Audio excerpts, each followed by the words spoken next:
I am going to discuss about the ratio of introducers or invasive species to the environmental factors. What are the invasive species and what are the environmental factors that are important to support the invasive or alien species?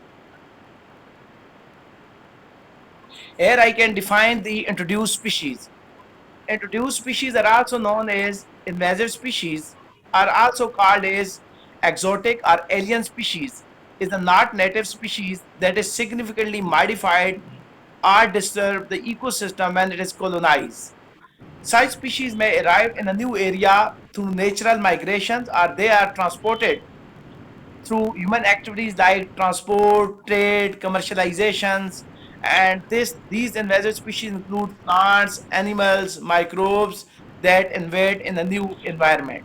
So invasive species are defined as the alien or exotic species that were introduced new to the new environment or the habitat. Here you see in this diagram that is catch them early while you still can. So these are very important three steps. Introductions, when they are initially introduced, they should be controlled. They should be detected. But when they are widespread, they are found in different parts, it is difficult to control them. So this diagram tell us about the simplest way to eradicate the invasive species. Detection, at the stage of detection it is feasible to eradicate, but when they spread in larger amount in different areas it is difficult to control. So these are the management. When initially they easily controlled, but after some time it's difficult, but after when the time is passed, after years or many years, it is very difficult to control the invasive species. Yeah, most of the introduced species do not survive extended periods in a new habitat. Normally, we see that invasive species not survive in a new habitat, but with the passage of time, they are adaptable. They are adaptable to the new environment and they start competition with native species and they get the advantages due to the highest production and ultimately they cover the ecosystem, they cover the natural habitats because in the new area they have no natural predator. That's why they spread and that's why they invade in the new habitat. Here you see in this diagram that is the resource protections and long-term management. So we think about the long-term management for controlling these introducers to control these invasive or exotic or alien species.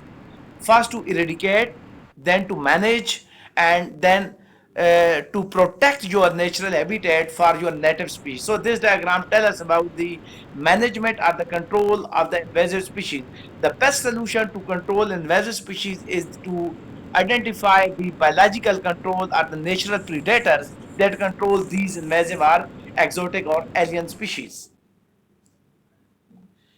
Here you see, invasive species is not a local problem, not a regional problem. Nowadays, invasions or invasiveness is a global issue. As far as the history of the earth is concerned, species have natural process that is migrated from one side to other side, migrated from one habitat to other habitat, migrated from one region to other regions, from one country to other country. It is a natural process that there is a migration of the species. But when the human activities involved, that is the transportation, trade, commercialization, so the invasiveness is increased by this way. So this basically slide tell us about the history of the invasiveness.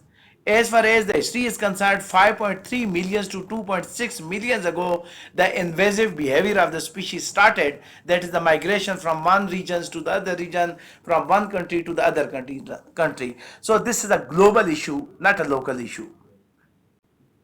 Here you see in this diagram is basically the process or the dispersals of the invasive species. As you know that the photosynthesis occurs when there is sunlight. So the invasive species basically emerge earlier and stay longer due to the extended growing seasons. So these natural, both you know that there are the two types of the components, that is the biotic components and the abiotic component of the ecosystem. So these components are basically the factors that basically tell us about the invasiveness of the species. If we transport different seeds, materials, or pollen from one or place to the other place, then there is a more chances for invasiveness. For example, we transport the materials and business and commercial products from one country to the other country, either through ships, either through vehicles, either through aeroplanes. So these are the basically different modes for the invasiveness or the invasive behavior of the species. But here the question arises, what is the solution? What is the management? What is the monitoring? What is the control to control the invasiveness? Most of the scientists, either the botanists, agriculturists, ecologists, and the biologists, are agreed that most of the effective way to control the invasive or exotic species is basically to protect the biodiversity in the natural habitat. In order to protect the indigenous species, to properly check the transport of the materials or the business or the trades of the commercial products from one continent to the other continent, from one country to the other continent, if it is controlled by the government officers, by the wildlife experts, by the climatologists, ecologists, and environmentalists, and the agriculturists to check these measures according to the international scenario, according to the international guidelines for the invasive species. So it is easy to control these invasive species, and regular monitoring, regular inspections, and regular management of the invasive species is important in order to protect your native biodiversity or the indigenous species of the medicinal plants. Here you see in this diagram, this is a complete diagram about the invasive process. Invasive process is controlled by prevention of the exotic species, also study the risk assessment, detection, eradications, and control of these invasive species. When the species are introduced, either for the long term or the short term, basically biological potential or the control through the biological species is the best way for the solution of the invasive species. When someone new species come to your area and spread and disperse, you must check scientifically and identify the indigenous biological controlled species that control these invasive species. Actually, you are basically focusing about the natural predators to control the invasive species. Some ecologists and biologists and the government officials have advocated for management, for control of the invasive species. For example, Silistris, Parthenium, Lantana camara. There are a lot of examples of the invasive species that are spread throughout the world, that are spread from China, America, and other advanced countries, and spread in the Central Asia, South Asia, East Asia. But it is important to check the biological cycle of these species, to identify the biological control for these species in order to protect your native species. Here you see what are the environmental factors that are important for the invasive species. As you are familiar about the climate, about the stability of the climate, about the fast climatic changes in the environment, you know that every years, every month, we are increasing the temperature of the earth. We are increasing the carbon dioxide in the atmosphere. We are increasing the pollutions in the soil, in the water, in the air, and our population is increased. So these different factors may degrade the natural habitat of the species, and they are more favorable. These fast climatic changes, they are more favorable to the invasive species. So these environmental factors basically increase the chances of invasiveness or invasions to the new environment. So these basically climate change are important to study, to monitors, to inspect these important factors in order to control the invasiveness. Here you see this is a very important diagram or schematic diagram that tell us about the ecosystem structure and the functions. Every ecosystem has their specific function that is called as ecological niche. At the same time, every ecosystem has two important components, that is the biotic component, that is the producer, consumers, and decomposer, and abiotic component, that is the climate, habitat, temperature, water, soil, light, etc. The biotic factors are very important basically for the recycling of the nutrients, recycling of the energy, recycling of the water. And these important factors are important to run the functions of ecosystem. But due to the fast climatic changes, due to the highest frequency or the density of the invasive species, these factors are badly affected. And sometimes you observe that the invasive species, they invade to the ecosystem, they invade the habitat, and they replace the native species. So this is a very disturbance to the functions and the structures of the ecosystem. So this diagram tell us about the activities, and you know that the human activities and the interaction of the human societies from different regions, from different peoples, human activities like the transport, trade, commercial product, that is transport from one place to the other, either transport vehicles, aeroplanes, ships. So these are basically the factors that are more activated by the human activities, and they cause the invasiveness of the species, and all our recycling of the nutrients, energy, and waters are disturbed due to the invasiveness.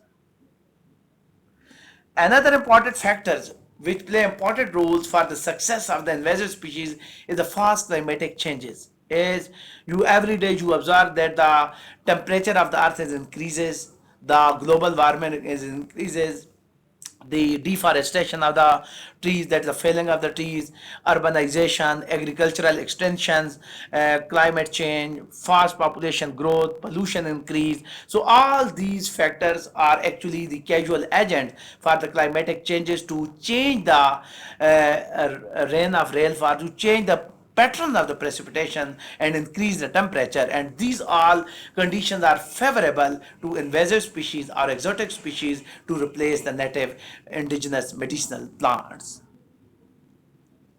Here you see this is our diagrams. You see on the left side you see it's a green ecosystem. On the right side you see it is a drought stress ecosystem. Due to the fast climatic changes, the pattern of the precipitation is changed, and our productive land is now converted to the non-productive land. Our greenery is converted to the barren and arable and the saline and waterlogged soil. So these conditions are more favorable to the new species, but they are unfavorable to the indigenous or native species. So here you see due to the fast climatic changes, there is a more chances for invasions of the introduced species to the new habitat or the environment.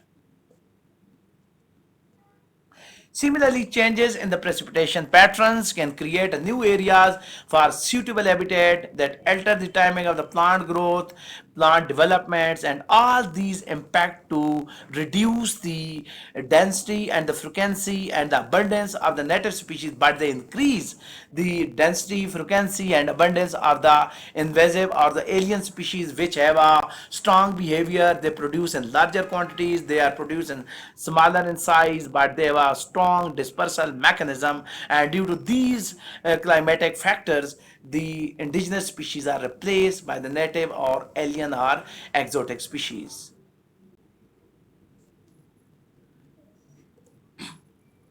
Like climate change, human activities, soil type, and the nutrients availability is also important factors that can play an important role in species invasion.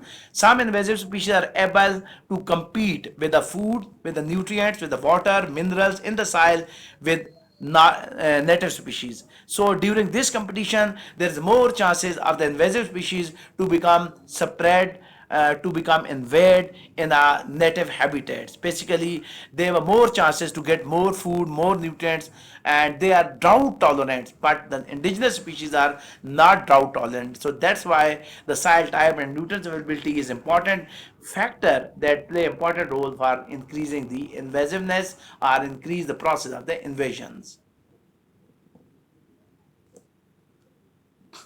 Here you see this is the types of the different types of the soil, that is clay, silt, sandy, and loamy soil. As you are familiar that the soil have a different chemical composition, different mineral composition, different soil composition. So the study that is confined to study the scientific structure and texture of the soil, that is called as edaphology, and the formation of a new soil is called as pedology. You are familiar about the different types of soil, that is clay, silt, sandy, and loamy soil. So these soils have different adaptabilities to different species.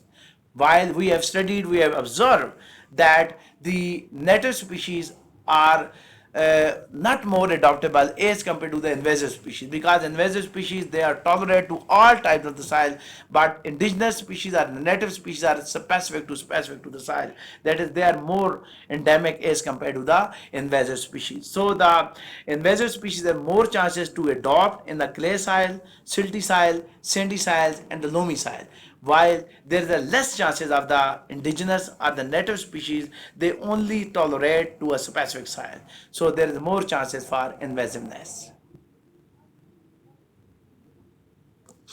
For example, some invasive plant species are able to tolerate in a wide range of the soil condition, including the soils that are low in nutrients or having high level of acidity or alkalinity. So the invasive species have a more chances to invade in those soils which are poor in nutrients and a high level of acidity, while the invasive species, they prefer the specific soil for their growth, development, and reproduction. They may also be able to take up nutrients more efficiently than the native species. The second important factor is that the invasive species, they have a more chances to get more food nutrients as compared to the native species.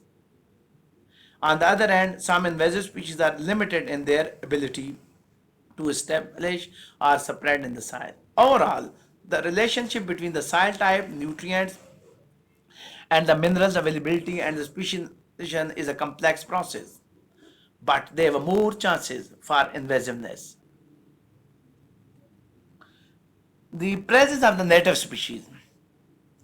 The presence of native species can play a role in the success of invasive species. In some cases, the presence of the native species can create opportunities for invasive species to establish themselves and thrive.